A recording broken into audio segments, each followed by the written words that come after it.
Hello class and welcome to 6.5, which is about transformation of exponential functions. By the end of today's lesson, you will be able to perform, analyze, and use the transformation of exponential functions. When we are looking at exponential functions, the transformation that we're going to talk about is translations. So we're going to talk about how we can translate the functions around the graph. Remember, translation means sliding it around the graph. So, for example, here we're going to say that our initial function is 2 to the x power. There are two ways we can translate it, either by this h value or by this k value. So 2 to the x minus h, notice that h is in the exponent, and then plus k, that k is outside of the exponent. If the h is positive, that means you're moving to the right. So for example, if I had 2x minus 4, the 4 is a positive number because it had an initial subtraction. That means we are moving 4 units to the right. If k is negative, and I plug in negative 4, that turns positive, and that means we are moving 4 units to the left.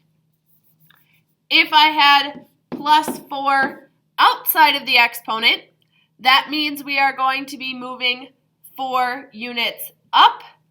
And if I am subtracting 4, that means we're going to be moving 4 units down. So the h controls the left and the right. The k controls the up and the down. So the first thing we're going to do is graph a function and see what that looks like. So we're going to start with that original 2 to the x function. When you do this, you're going to want to make a table of values. So I'm going to say x, and then I'm going to have fx for the answers for the first function, and gx as the answers for the second function. As a general rule, you're going to want to start with -2, -1, 0, 1, and 2. When I plug -2 into this first function, I'm going to get 0.25. If I plug in -1, I get 0.5. If I plug in 0, I get 1. 1, I get 2. And 2, I get 4. As of right now, all of those are going to fit on my graph, so I don't need to rescale. If, for example, these last numbers were getting way bigger, you might have to renumber on your y-axis. Before I do my graphing, I'm going to want to make sure that I don't need to renumber, so I'm going to find my values for the g of x function. When I plug in -2, I get 2 to the -2 minus 4, or 2 to the -6th power, which is going to be 0.02. The decimal is longer, but I'm going to round. Then the next one gives me 0.03, and then we've got 0.06, 0.13, and 0.25.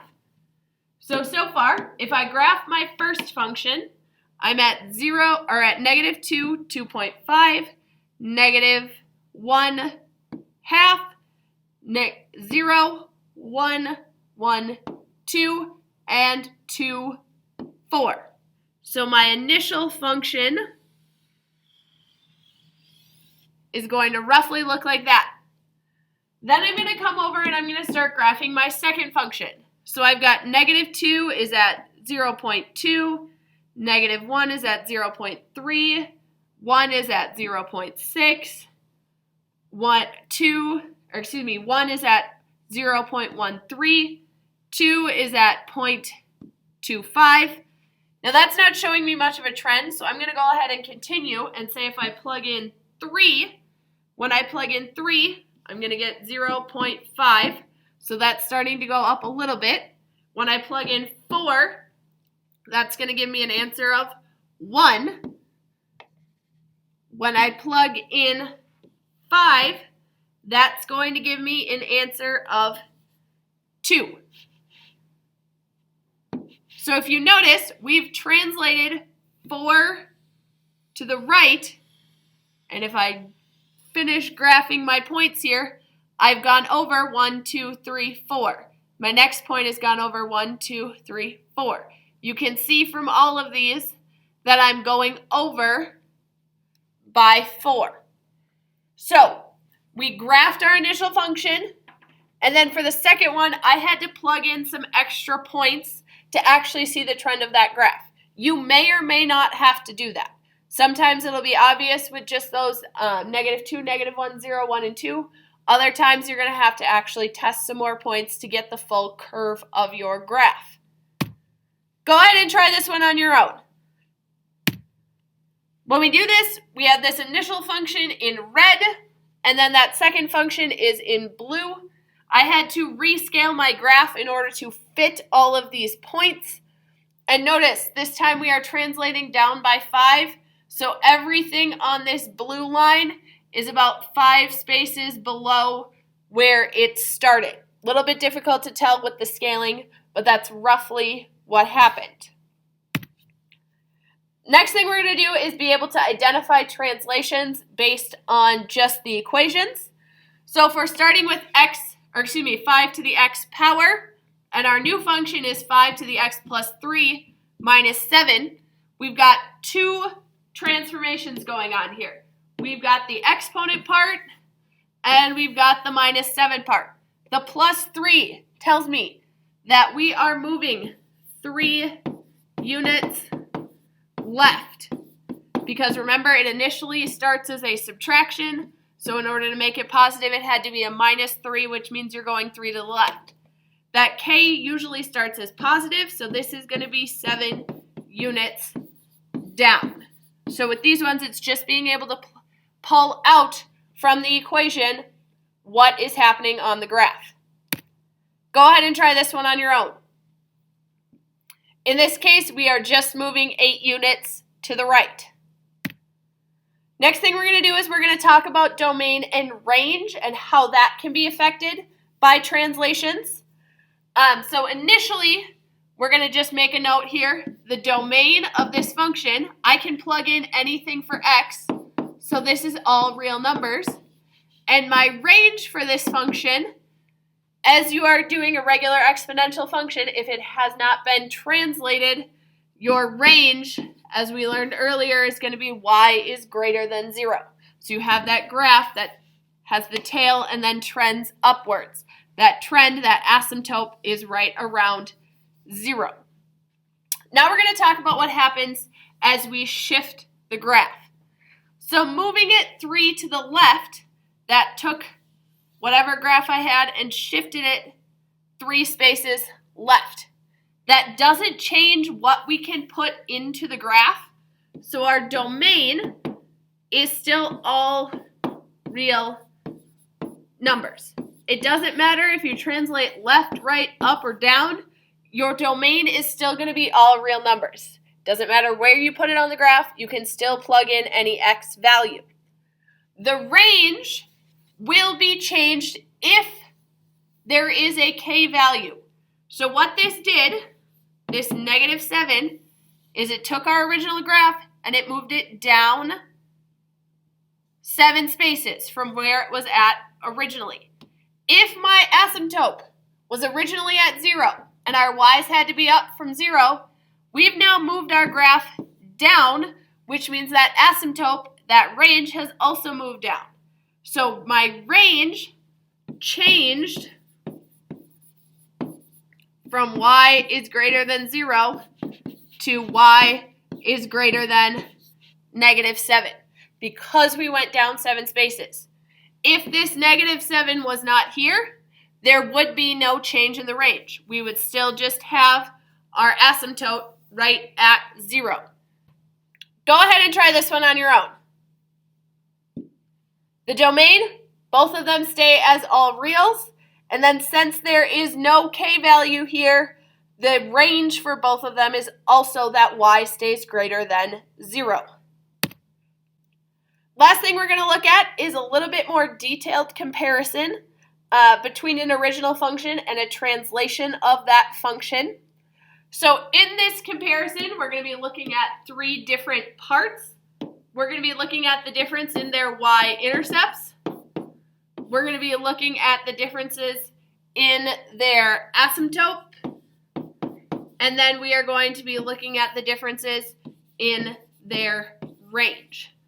So the two functions that we are looking at are going to be that original function, f of x, and then our second function is g of x. So the table that they give us. So for my original function, I'm going to find my y-intercept by plugging in 0. 7 to the 0 power is going to give me 1. So my y-intercept is at 1. If I look at my table for the g of x function, my y-intercept has been shifted all the way up to 343. The next thing I'm going to want to compare is my asymptote. Again, this original function has not been translated, so my asymptote is going to be at y is equal to 0. Looking at this function right here, it's a little difficult to tell what we are approaching, but if you look, we can look and try and find a pattern. So we're going to go ahead and see how did I get from 16,807 down to 2,401. I did that by dividing by 7. To get from this here to here, I divided by 7. To get from here to here, I divided by 7. So to get from here to here, I'm going to divide by 7. To get from here to here, I'm going to divide by 7. So then what you can do is take your calculator and keep going to see what you're going to be approaching. So I would do 7 divided by 7, which is going to give me 1. And then I'm going to divide by 7, which is 0.14. And then I'm going to divide by 7, which is 0.02. And then I'm going to divide by 7, which is 0.0003. And then I'm going to divide by 7, which is 0.00004. So again, we're going to be approaching 0. So you can use the trend of your table to help you figure out what that asymptote is, even though we don't have the equation for g of x. And then based on that asymptote, you can then determine your range. So for the original function, we're getting bigger than 0. And looking at this table, we are also getting bigger than 0. Go ahead and try this one on your own. Again, we're looking at y-intercept, asymptote, and range.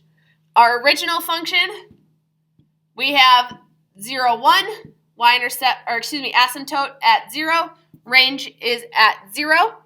If we look at our table now, our y-intercept is at -2, 0, -2. As we keep approaching, we're getting closer and closer to -3, but we're never going to hit it. So our asymptote is at -3, which means our range is y is greater than or equal to -3. If you have questions about this or anything else from the lesson, please let me know when you get to class.